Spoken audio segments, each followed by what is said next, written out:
Selamat datang saudara-saudari.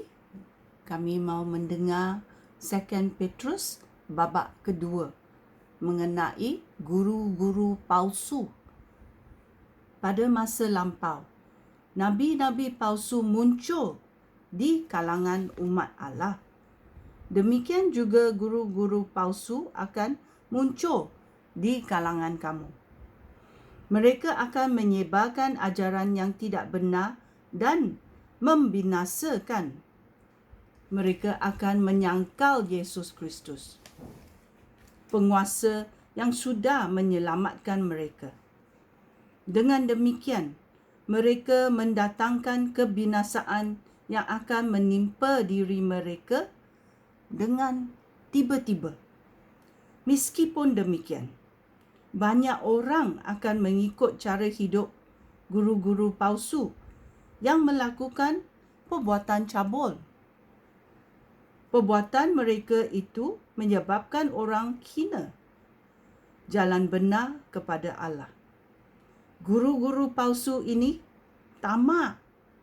Mereka mencari keuntungan dengan jalan menceritakan cerita-cerita rekaan mereka sendiri kepada kamu. Sejak dahulu, Allah telah menjatuhkan hukuman kepada mereka dan kebinasaan yang telah ditetapkannya menunggu-nunggu mereka. Malaikat-malaikat berdosa pun tidak terlepas daripada hukuman Allah. Dia membuang mereka ke dalam neraka. Di situ mereka dirantai di tempat yang gelap sehingga hari pengadilan. Dunia zaman dahulu pun tidak terlepas daripada hukuman Allah. Dia mendatangkan air bah kepada orang derhaka zaman itu. Hanya Nuh dan 7 orang lain yang diselamatkannya, kerana Nuh mengisytiharkan cara hidup yang dikehendaki oleh Allah.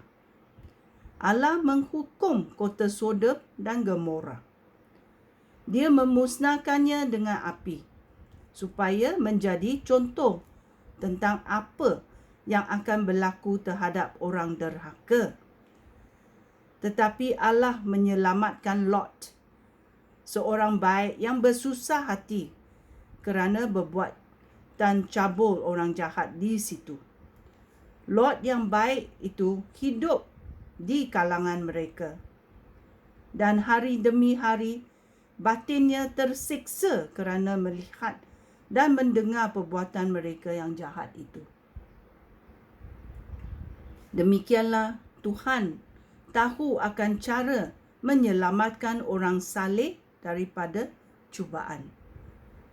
Tuhan juga tahu akan cara menahan orang jahat supaya dihukum pada hari pengadilan.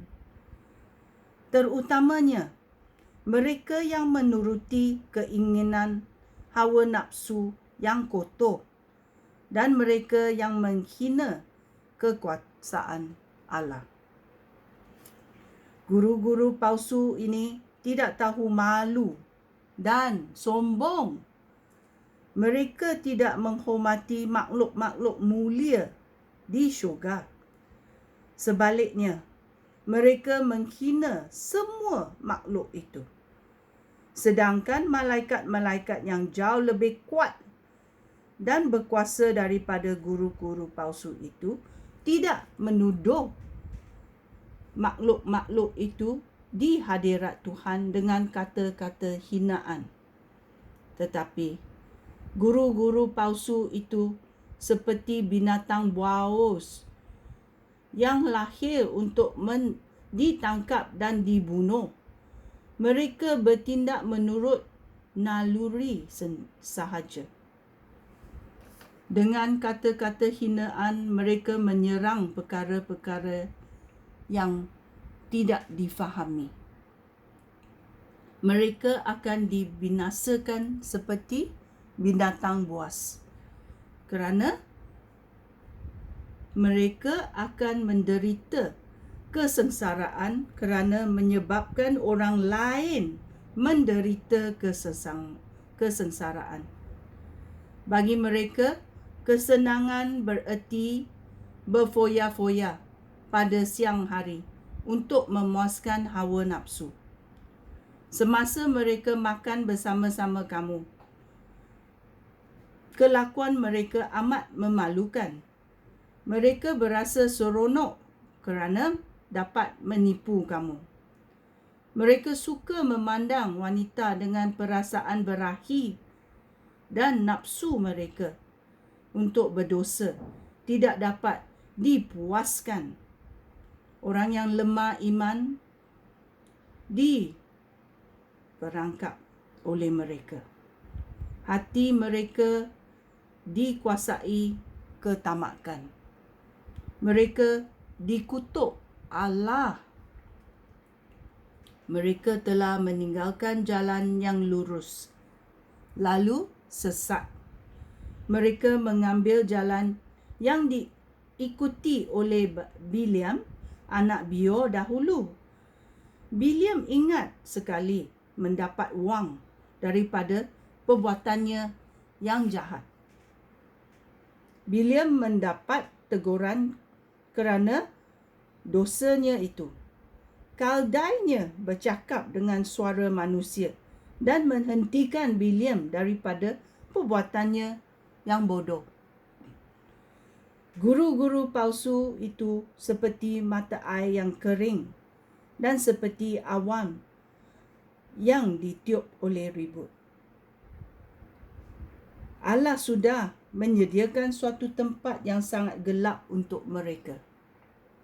Mereka membuat kenyataan yang sombong dan bodoh, serta menggunakan nafsu cabul untuk menjerumuskan orang yang baru sahaja terlepas daripada kalangan yang hidup sesat.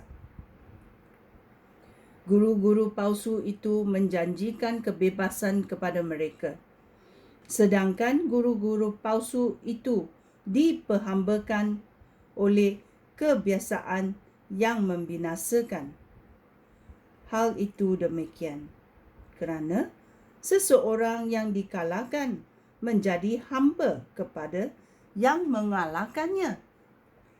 Orang yang mengenal Tuhan dan penyelamat kita Yesus Kristus sudah terlepas daripada kuasa dunia ini